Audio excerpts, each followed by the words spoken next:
Ça va bien, merci beaucoup. Bienvenue dans ce ministère.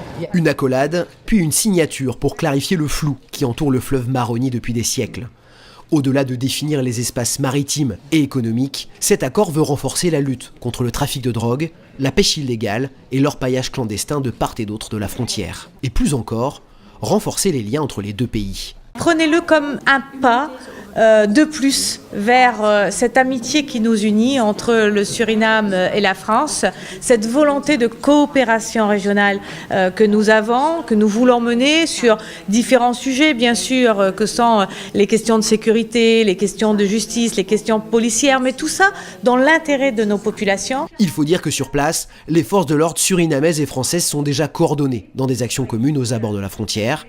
Et encore plus depuis le 24 octobre dernier, avec l'accord de coopération policière ratifié par le Parlement du Suriname, mais qu'il faut renforcer. On a évoqué la possibilité de reconduire les détenus surinamais chez eux. On sait à quel point c'est rendu difficile parce qu'il y a des aspects qui sont liés au social, qui sont liés aux habitudes et qu'on n'arrive pas à défaire. Des habitudes difficiles à défaire, surtout quand les deux voisins partagent le grand fleuve et pour certains la même langue.